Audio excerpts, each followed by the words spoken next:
أعوذ بالله من الشيطان الرجيم. قل هذه سبيلي أدعو إلى الله على بصيرة أنا ومن اتبعني وسبحان الله وما أنا من المشركين.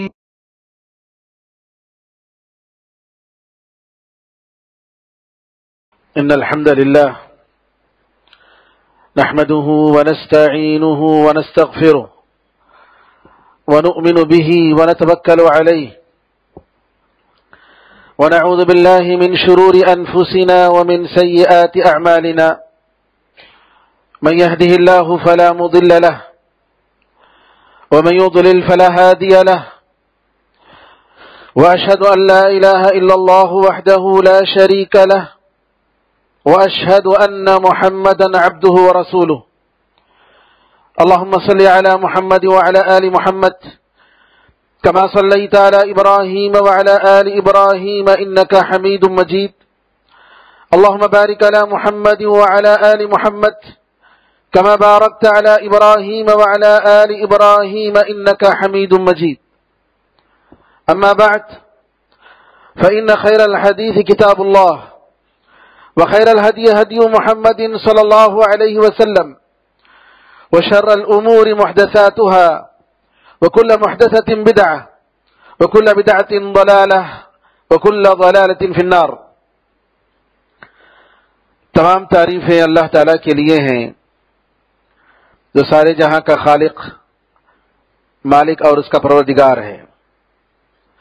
رحمتیں اور سلامتی ہو احمد مجتبیٰ محمد مصطفیٰ محمد ابن عبداللہ پر جو سارے جہاں والوں کے لیے رحمت بنا کر بھیجے گئے. برادران اسلام، دختران ملت، انسان فطری طور پر اکیلے زندگی نہیں گزار سکتا ہے. اس کے لیے معاشرہ چاہیے، سوسائٹی چاہیے، خاندان چاہیے، تاکہ ایک دوسرے کے ذریعے اپنی ضرورتوں کو پوری کرے. کیونکہ اللہ تعالیٰ نے ہر انسان کو ساری چیزیں عطا نہیں کی، اور زندگی کے جو ضروریات ہیں وہ مختلف طور پر الگ الگ انسانوں کو اللہ تعالیٰ نے عطا فرمائی ہیں. اس لیے ایک انسان دوسرے کا فطری طور پر محتاج ہوتا ہے. ایک زندگی میں، انسان کے ایک زندگی میں آپ دیکھیں گے کہ کئی لوگ ہیں، کئی سارے ایسے وظیفہ یاب ہیں جہاں کبھی کسی کا محتاج ہوتا ہے، کبھی کسی کا محتاج ہوتا ہے، کبھی کسی سے کام بنواتا ہے. تو سوسائٹی اور معاشرے کے بغیر انسان زندگی نہیں گزار سکتا. اب اگر معاشرہ ہے تو ظاہر سی بات ہے کہ لوگوں کا سوچنا، خیال کرنا، ان کی صلاحیتیں مختلف ہوتی ہیں. خود گھر کے افراد ایک بات پر اتفاق نہیں کرتے، فطری طور پر آپس میں اختلاف ہوتا ہے.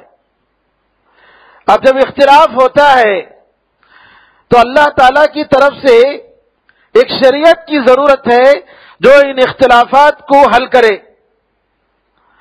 اور یہ شریعت، یہ دستور لوگوں کے درمیان جو مسائل پیدا ہوتے ہیں ان مسائل کو حل کرنے کے لیے اور صحیح طریقے سے رہنمائی کرنے کے لیے شریعت کی ضرورت ہوتی ہے.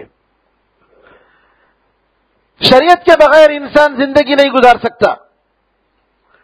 شریعت کا مطلب عربی زبان میں سیدھا راستہ ہے، لیکن اسلامی اصطلاح میں شریعت کا مطلب اللہ تعالیٰ کے وہ احکام ہیں جن کو اللہ تعالیٰ اپنے بندوں کے لیے نازل فرماتا ہے تاکہ اس کے مطابق وہ زندگی گزاریں.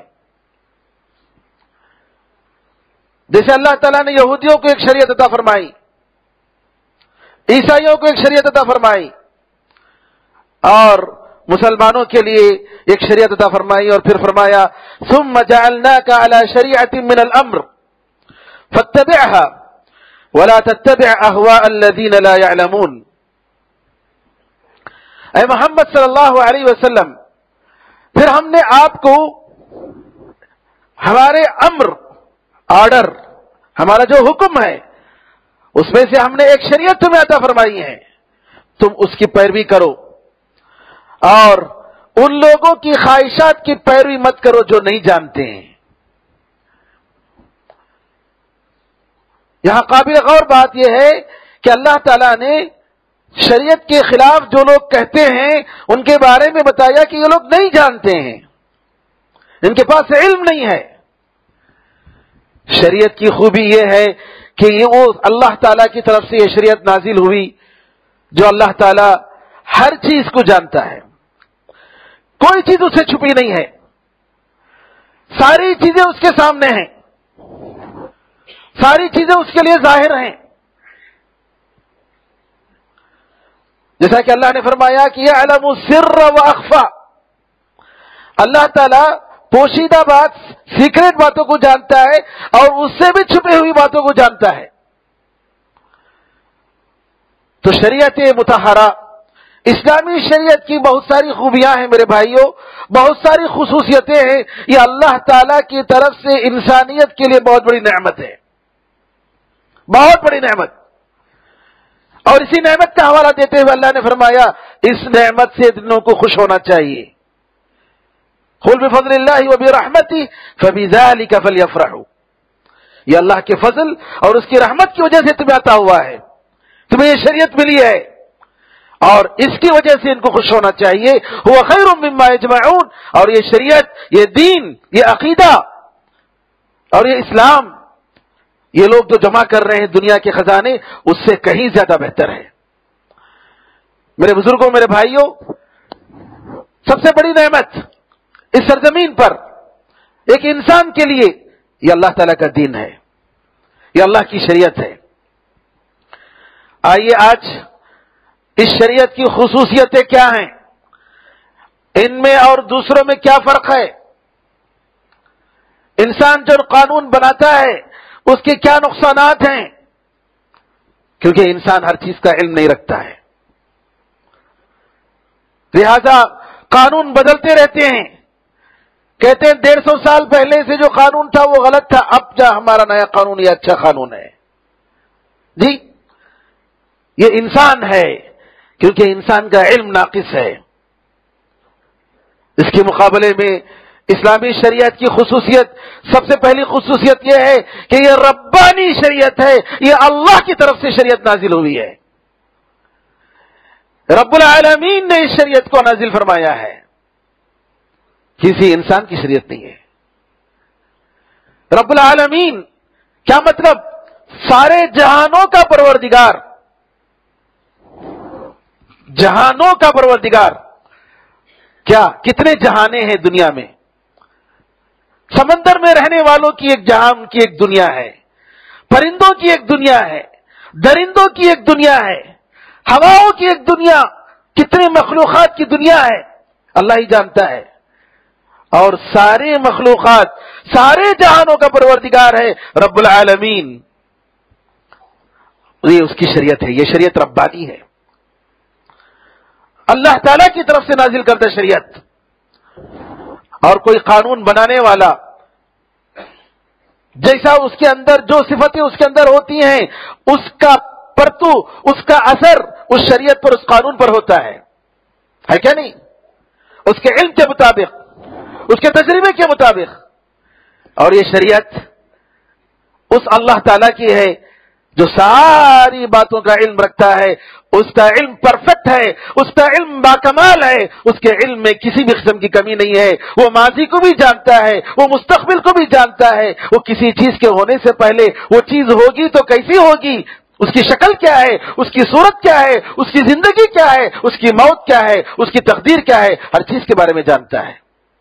یہ اللہ کی شریعت ہے جس کے علم میں کسی بھی چیز کی کمی نہیں، جس کے انصاف میں ذرا بھی کمی نہیں، مکمل انصاف کرنے والا، عدل و انصاف، جس کے پاس ہر چیز کی قیمت ہے، جس کے پاس ہر چیز کا معیار ہے، جو ہر چیز کے بارے میں جانتا ہے، اس کی حقیقت کو جانتا ہے۔ تو میرے بزرگوں، چونکہ یہ اللہ تعالیٰ کی شریعت ہے، آپ دیکھیں گے کہ یہ شریعت جہاں کہیں بھی اس کو صحیح طریقے سے اپنایا گیا، جس گھر میں اس شریعت کو لاگو کیا گیا وہ شریعت وہ گھر جنت بن گیا، جس ملک میں یہ شریعت لاگو کی گئی وہ ملک جنت بن گئی۔ اور اس شریعت کی خوبی کو دیکھنے کے لیے آپ دیکھ لیجئے انسانوں نے کیا کیا نہیں بنایا۔ انسانوں نے لوگوں کے مسائل کو حل کرنے کے لیے کمیونزم لایا۔ کمیونزم کہ آدمی روٹی، مکان، جی کپڑا، اس کی ضروریات زندگی کے لیے سب برابر ہیں۔ آپ چاہے کتنے پڑھے لکھے کیوں نہ ہو، کتنے تجربہ کار کیوں نہ ہو، آپ کتنے محنتی کیوں نہ ہو، آپ کو گھر کا روزانہ اتنا راشن ایک آدمی کو ملنا ہے جو دوسرے کو بھی ملے گا، آپ کو بھی ملے گا، کوئی فرق نہیں۔ فرق کس کو ہے؟ جو حکومت کے کرسی پر بیٹھا ہوا ہے وہ اپنی مرضی سے جیسا چاہے زندگی گزار سکتا ہے، باقی سارے عوام، غریب اور مالدار، پڑھا لکھا اور جاہل، محنت کرنے والا اور نہیں محنت کرنے والا، روٹی، کپڑا اور مکان اس میں برابر ہیں۔ کمیونزم کا یہ سسٹم کیا ہوا؟ ہم نے دیکھا کیسے برباد ہو گئی وہ قومیں، وہ ملکیں۔ اور اگر کسی ملک میں ایک حصہ کمیونزم رہا اور دوسری جگہ نہیں رہا تو دیکھا کہ کمیونزم جہاں رہا، نعوذ باللہ، وہ پورا حصہ برباد ہو گیا فقر اور فاقہ کشی میں۔ چاہے آپ جرمن کی مثال لے لیجئے، چاہے آپ یمن کی مثال لے لیجئے، جو دونوں ملنے سے پہلے جو حالت تھی، جو جہالت، جو ظلم، جو فقر اور فاقہ کشی، جہاں کہیں بھی یہ کمیونزم تھا۔ کیوں؟ یہ کمیونزم اللہ تعالی کی شریعت کے خلاف ایک بہت زبردست بغاوت، دین کے خلاف حملہ کرنے والے، دین کو ان کے نظر میں دین بہت بڑا جرم، بہت بڑا ظلم۔ کیا ہوا؟ برباد ہو گئے۔ اس کے برخلاف راسمالیت۔ راسمالیت کا مطلب یہ ہوا میں زمیندار ہوں، میں اس زمین کا مالک ہوں اور جتنے بھی اس سرزمین پر لوگ ہیں وہ سب میرے غلام ہیں۔ کیپٹلزم، یہ بھی انسان کی فطرت کے خلاف، لوگوں کو غلام بنا کر چند لوگوں کے ہاتھ میں سارا باغ ڈور دے دینا حکومت کا، اور ان کے اختیار کے مطابق آج بھی بعض ممالک میں یہ سسٹم ہے کہ جس جگہ جاگیرداری ہے وہاں کے لوگ اپنے بچوں کو پڑھا نہیں سکتے، تعلیم کا حق نہیں، جو بڑا ہے اس کی مرضی کے بغیر شادی نہیں کر سکتے، آج بھی ہے۔ آپ کے پڑوس ملکوں میں بعض جگہوں پر یہ ہے، یہ ظلم اور زبردستی، کیپٹلزم، راسمالیت۔ میں صرف آپ کے سامنے دو مثالیں دیتا ہوں، اس کے علاوہ کتنی مثالیں ہیں۔ انسانوں نے جو قوانین بنائے، جو دستور بنائے، جو سسٹم بنائے، نعوذ باللہ، اور اس کی وجہ سے انسانوں پر جو ظلم ہوا۔ اس کے برخلاف اسلام یہ کہتا ہے، نبی کریم صلی اللہ علیہ وسلم فتح مکہ میں خطبہ دیتے ہیں، لوگوں، اللہ تعالیٰ نے تم لوگوں سے جاہلیت کے فخر کو اور اپنے باپ دادا کے ذریعے تکبر کرنے کو ختم کر دیا ہے۔ اسلام کی نظر میں دو لوگ ہیں، فالناس رجلان، بر تقی کریم علی اللہ وفاجر شقی ہین علی اللہ۔ ایک نیک، متقی، پرہیزگار، اللہ کی نظر میں بڑا شریف اور محترم، دوسرا بدکار، بدبخت، اللہ تعالیٰ کی نظر میں اس کی کوئی حیثیت نہیں۔ والناس بنو آدم، لوگ آدم کی اولاد ہیں، ایک باپ کے بیٹے ہیں۔ وخلق اللہ آدم من تراب، اور اللہ تعالیٰ نے آدم علیہ السلام کو مٹی سے پیدا کیا۔ اللہ تعالیٰ فرماتا ہے، یا ایھا الناس انا خلقناکم من ذکر وانثی، وَجَعَلْنَاكُمْ شُعُوبًا وَقَبَائِلَ لِتَعَارَفُوا إِنَّ أَكْرَمَكُمْ عِندَ اللَّهِ أَتْقَاكُمْ إِنَّ اللَّهَ عَلِيمٌ خَبِيرٌ۔ اے لوگو، بے شک ہم نے تمہیں ایک مرد اور ایک عورت سے پیدا کیا، تم سب کا باپ ایک اور تم سب کی ماں ایک، اور ہم نے تمہیں قوموں میں اور قبیلوں میں تقسیم کر دیا تاکہ تم ایک دوسرے کو پہچانو، فخر کرنے کے لیے نہیں، نمبر 1 نیشنلٹی ہماری، اور جو دوسرے ہیں نمبر 2 ہے ان کی حیثیت، نہیں، یہ فخر اور تکبر اسلام میں اس کے لیے ذرا بھی جگہ نہیں، چاہے وہ نبی کریم صلی اللہ علیہ وسلم کے خاندانی سے کیوں نہ ہو، سید ہی کیوں نہ ہو، جب نیک نہیں ہے تو اس کا سید ہونا اس کی اسلام میں کوئی حیثیت نہیں ہے۔ منصب، مال، دولت، شہرت، کوئی حیثیت نہیں۔ اگر کسی چیز کی حیثیت ہے اسلام میں، تقوی اور پرہیزگاری کی۔ ان اکرمکم عند اللہ اتقاکم، تم میں سب سے محترم، تم میں سب سے عزت والا، تم میں سب سے شریف اللہ کی نظر میں وہ ہے جو تم میں سب سے زیادہ متقی اور پرہیزگار ہے۔ ان اللہ علیم خبیر، بے شک اللہ تعالیٰ بڑا علم والا ہے اور پوری خبر رکھنے والا ہے۔ یہ پہلی خصوصیت میرے بھائیوں، اور اللہ تعالیٰ کی شریعت ہونے کے لیے یہ پوری واضح بات ہے کہ یہ شریعت اسلام کی ایک تنہا شریعت ہے جو نبی کریم صلی اللہ علیہ وسلم کے زمانے میں جیسی اتری آج تک محفوظ ہے اور قیامت تک محفوظ رہے گی انشاءاللہ۔ اسلام کے علاوہ کسی بھی قوم کے پاس، کسی بھی ملک کے پاس وہ شریعت ہرگز نہیں، وہ دستور ہرگز نہیں جس کے بارے میں گارنٹی کے ساتھ کہا جائے کہ اس کا مصدر، اس کا سورس اللہ کی طرف سے ہے، رب العالمین کی طرف سے ہے، ہرگز نہیں، نہ کوئی دے سکتا ہے اس کی گواہی کہ ان کی کتاب، ان کے مقدس کتاب یا ان کے رسول کی یا ان کے محترم بزرگ کی جو فرمودات ہیں اس میں کوئی تبدیلی نہیں ہوئی، اس میں کوئی تحریف نہیں ہوئی، وہ اصلی شکل میں باقی ہے، کوئی گارنٹی نہیں دے سکتا ہے، لیکن اسلام یہ گارنٹی دیتا ہے اور قیامت تک ایک گارنٹی ہے کہ اس کو کوئی بدل نہیں سکتا۔ اور یہ بہت بڑا چیلنج اس کی حقانیت کی دلیل ہے، اس کی سچائی کی دلیل ہے۔ دشمنان اسلام نے بہت کوشش کی، قرآن کو بدلنے کی کوشش کی، نبی کریم صلی اللہ علیہ وسلم کے حدیثوں کو، سنت کو بدلنے کی کوشش کی، لیکن اللہ تعالیٰ نے اس دین کو باقی رکھا، باقی رکھے گا، قیامت تک باقی رکھے گا۔ پوری دنیا بھی اگر جمع ہو جائے اس دین کو ختم نہیں کر سکتی، اس شریعت کو ختم نہیں کر سکتی، کیونکہ اللہ کی طرف سے ہے اور اللہ تعالیٰ نے اس کی حفاظت کی گارنٹی لی ہے۔ انا نحن نزلنا الذکر وانا له لحافظون، اس ذکر کو، اس نصیحت کو، اس کتاب کو ہم نے اتارا ہے اور ہم ہی اس کی حفاظت کرنے والے ہیں۔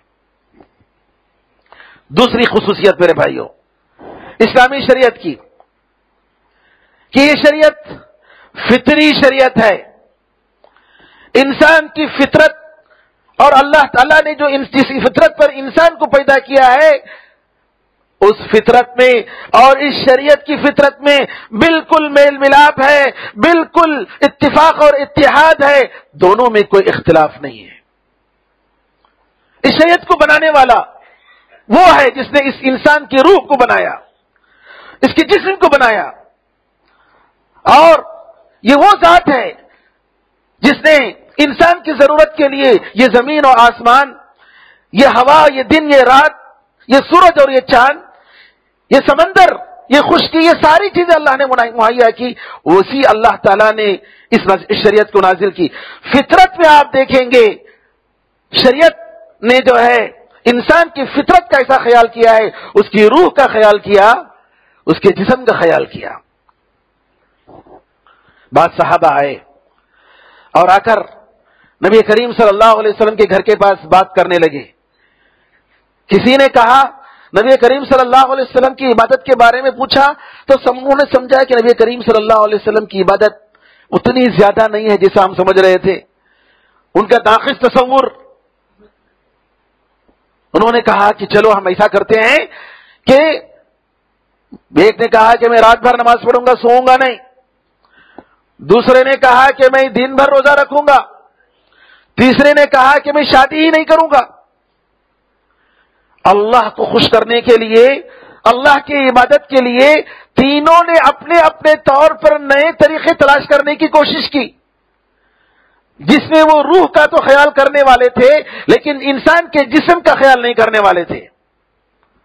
نبی کریم صلی اللہ علیہ وسلم کو معلوم ہوا، آپ نے جمع کیا، کہا اما انی اتقاکم للہ واخشاکم لہ، سنو تم لوگوں میں سب سے زیادہ اللہ سے ڈرنے والا اور سب سے زیادہ متقی میں ہوں۔ تمہیں یہ نہیں سوچنا چاہیے کہ جو ہے نبی کریم صلی اللہ علیہ وسلم سے بڑھ کر کوئی متقی اور پرہیزگار ہو سکتا ہے، ہرگز نہیں۔ سب سے زیادہ اللہ سے ڈرنے والا، سب سے زیادہ تقوی اور پرہیزگاری اختیار کرنے والا میں ہوں۔ سنو، میں رات میں سوتا بھی ہوں اور نماز پڑھتا بھی ہوں، میں نفل روزے رکھتا بھی ہوں، نفل روزے چھوڑتا بھی ہوں، اور میں عورتوں سے شادی کرتا ہوں، اور جو میری سنت کو چھوڑ دے وہ مجھ سے نہیں ہے، میرا تعلق اس سے نہیں ہے۔ یہ دین انسان کے جسم اور انسان کی روح دونوں کے تقاضوں کو پورا کرتا ہے۔ اللہ تعالیٰ اگر چاہتا 5 وقت کی نماز کے بجائے 50 وقت رکھ سکتا تھا، جیسا کہ اللہ تعالیٰ نے نبی کریم صلی اللہ علیہ وسلم کو سب سے پہلے آرڈر دیا معراج کے موقع پر۔ نہیں، 5 وقت، ایک ایک نماز کے لیے کتنے منٹ؟ 10 منٹ، 1 گھنٹہ بھی نہیں 24 گھنٹوں میں۔ روح سے زیادہ انسان کو جسم کے لیے ٹائم دیا جا رہا ہے، جبکہ انسان کی روح زیادہ ضرورت ہے، اس کے لیے ٹائم زیادہ ضرورت ہے، کیونکہ انسان کے جسم کو اٹھانے والی روح ہے۔ روح جو ہے جسم کو اٹھاتا ہے، نہ کہ جو ہے جسم انسان کی روح کو اٹھاتا ہے، نہیں۔ اسی لیے جب مر جاتا ہے تو کیا کہتے ہیں؟ یہ فلاں کی لاش ہے، فلاں کی لاش ہے۔ روح جب نکل جائے تو دھڑلے سے انسان کا جسم گر جاتا ہے۔ تو انسان کے جسم کو اٹھانے والی کون سی چیز ہے؟ اس کی روح ہے۔ تو روح زیادہ اہم ہے کہ انسان کا جسم زیادہ اہم ہے؟ روح زیادہ اہم ہے۔ جسم ایک سواری ہے روح کے لیے، انسان کے ضرورت کے لیے دونوں کا تقاضا کا خیال کرتے ہوئے اللہ تعالیٰ نے دونوں کی غذا، دونوں کی ضروریات، دونوں کے لیے احکام اللہ تعالیٰ نے نازل فرمایا۔ تو میرے بزرگوں، یہ جو شریعت کی خصوصیت کہ فطری شریعت ہے، آپ دیکھیں گے اس کے احکام فطرت پر مبنی ہیں۔ حلال اور حرام، حلال طریقے سے ساری چیزیں آپ کے لیے دی گئی ہیں، حرام کی طرف جانے کی ضرورت ہی نہیں ہے۔ الحمدللہ، کمانے کے لیے 1000 راستے ہیں، کھانے کے لیے 1000 راستے ہیں، حلال 1000 طریقے، حلال غذائیں ہیں، چاہے آپ ویجیٹیرین ہو چاہے نان ویجیٹیرین ہو، کچھ بھی ہو، لیکن اسلام کی شریعت میں باقاعدہ حلال کیا ہے، حرام کیا ہے، انسان کی ضرورت کا تقاضا کرتے ہوئے ہر حصے سے، ہر شعبے سے اس کو دیا گیا ہے، محروم نہیں کیا گیا۔ اس کو بیوی چاہیے حلال طریقے سے، اس کی خواہشات پوری کرنی ہے حلال طریقے سے۔ تو یہ انسان کے لیے اتنی بڑی نعمت، قانون جو دیا اللہ تعالیٰ نے، شریعت کا قانون۔ کیسے شریعت؟ فطری طور پر آپ نے نہیں دیکھا ہوگا نعوذ باللہ کہ جانوروں میں جو ہے ایک جانور دوسرے جانوروں سے اپنے جنس کے علاوہ دوسروں سے جا کر ملتے ہیں۔ شریعت ہے اسلام کی شریعت، لیکن آج نعوذ باللہ یہ مغربی قوموں نے اس طریقے سے انسانی تہذیب کو بدل کر کے رکھ دیا ہے کہ انسان نہیں رہا۔ قرآن میں اللہ تعالیٰ فرماتا ہے وَلَقَدْ خَلَقْنَا الْإِنسَانَ فِي أَحْسَنِ تَقْوِيمٍ ثُمَّ رَدَدْنَاهُ أَسْفَلَ السَّافِلِينَ۔ انسان کو ہم نے بہترین ڈھانچے میں پیدا کیا،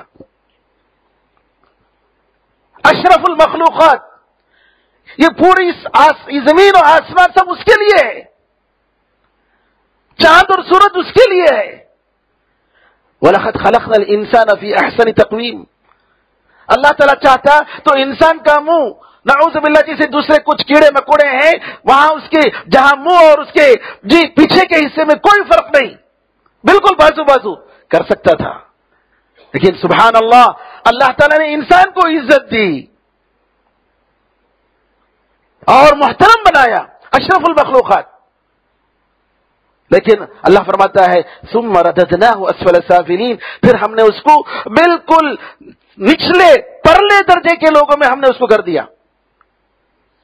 الا الذين آمنوا، سوائے ان لوگوں کے جو ایمان لائے، وعملوا الصالحات، اور نیک عمل کیے، وتواصوا بالحق وتواصوا بالصبر، اور انہوں نے حق کی وصیت کیا اور صبر کی وصیت کی. تو انسان اگر اپنی فطرت سے نکل جائے جانور اور کیڑے مکوڑوں سے بھی بدتر بن جاتا ہے. نتیجہ کیا ہوتا ہے کہ نعوذ باللہ اللہ تعالی کی طرف سے عذاب، مختلف قسم کی بیماریاں. ظہر الفساد فی البر والبحر بما کسبت ایدی الناس لیذیقہم بعض الذی عملوا. خشکی میں اور تری میں فساد برپا ہو گیا ہے، سونامی آ رہے ہیں، زلزلے آ رہے ہیں، مختلف قسم کی نئی نئی بیماریاں آ رہے ہیں. کیوں؟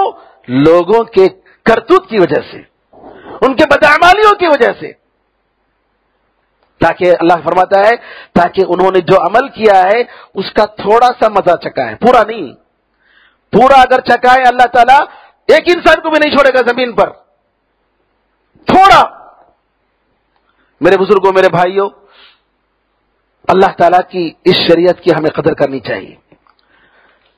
ہمارا جو فرض ہے اس ملک میں کہ ہم غیروں تک اس شریعت کی خوبی، اس بڑی دولت، اس عظیم دولت سے لوگوں کو ہم متعارف کرائیں، بتائیں کہ یہ سب کے لیے ہے، یہ صرف ہمارے لیے نہیں ہے، یہ ساری انسانیت کے لیے ہے. یہ گائیڈ جو اللہ تعالیٰ نے دیا ہے اسلام اور قرآن و حدیث کی شکل میں، انسان کی اس فیکٹری کے لیے اللہ تعالیٰ نے دیا ہے. سب کو بتانے کی ضرورت ہے.